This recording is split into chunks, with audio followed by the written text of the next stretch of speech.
I see the handbook being a very useful tool for many different purposes.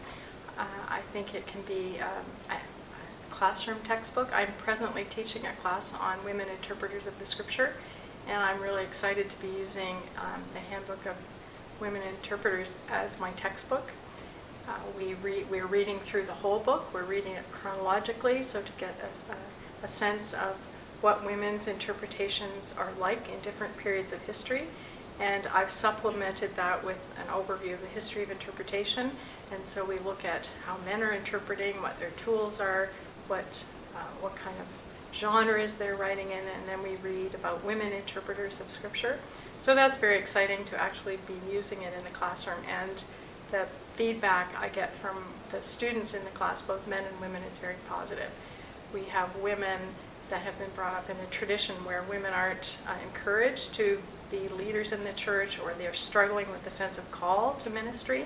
And then they read of foremothers of faith who struggled with the same questions, and their faces light up and say, wow, I have a history here.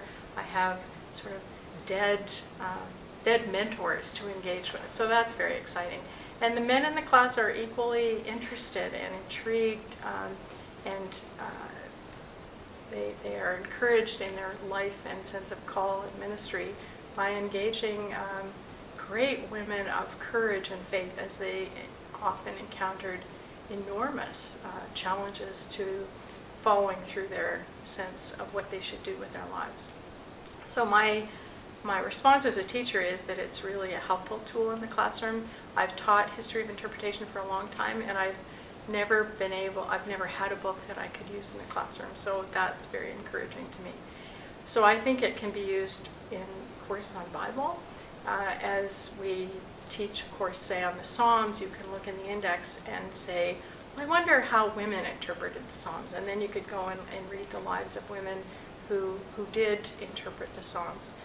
One of my sisters is using the book just in terms of her own personal interest. She was doing a Bible study on a book and then thought, I wonder if there's a woman who comments on this particular passage.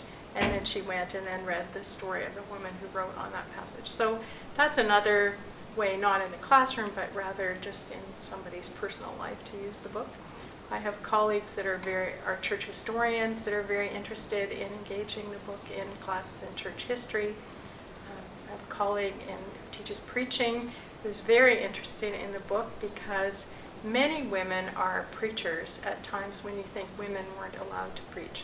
Certainly in the Anglican tradition, which is the church I belong to, you don't think about early Anglican women preaching, but we have found many Anglican women from the 19th century and before, either writing sermons for men, writing sermons for inebriated husbands, writing sermons, even Florence Nightingale wrote sermons for Benjamin Jowett that he then preached. So there are all kinds of places you can use this book that you really wouldn't have thought of before.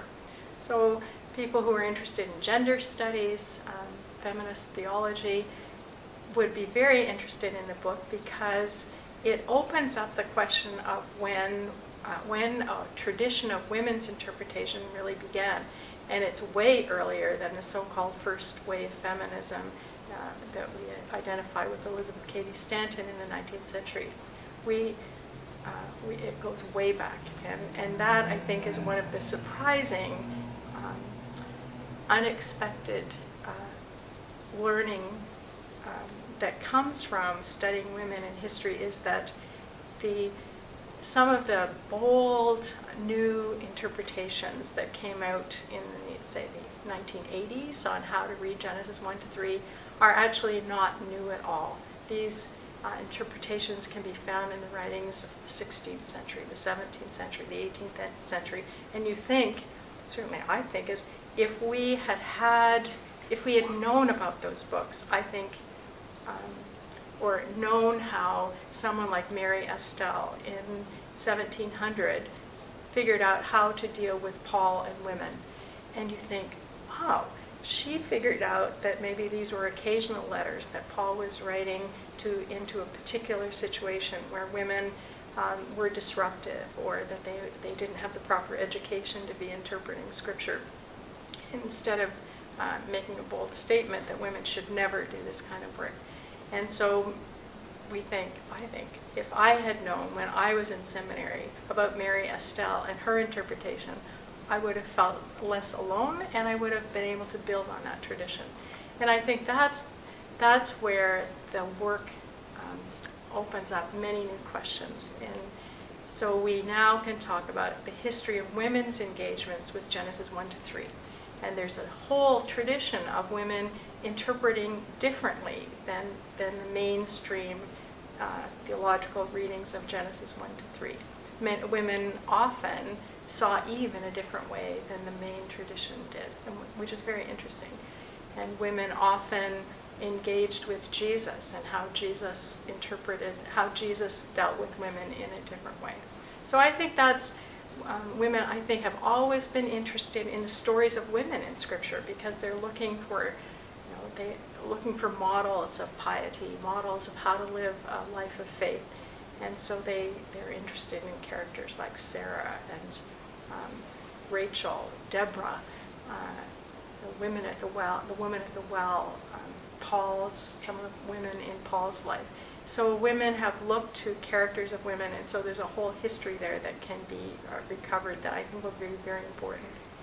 So I think not just academics, but the book will be very helpful to women and men who feel calls to ministry, and especially women who lack a history, who lack this connection with the past. So it's like we now have foremothers, generations and generations of foremothers of faith whose work we can build on and appreciate.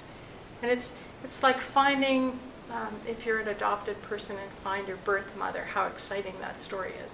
And I think for me and my colleagues who are women scholars, it's like we are not the first generation of scholars. We have women who knew Hebrew, Greek, Syriac, wrote Ethiopic grammars centuries ago, and we didn't know that. So recovering that history is like a wow experience, I think. Yeah. So we now can say women have engaged with Scripture at many different levels, as scholars, as teachers, as preachers, as mothers teaching children, and we have many. I think we've connected to our story, our narrative, in a very exciting way, which is exciting.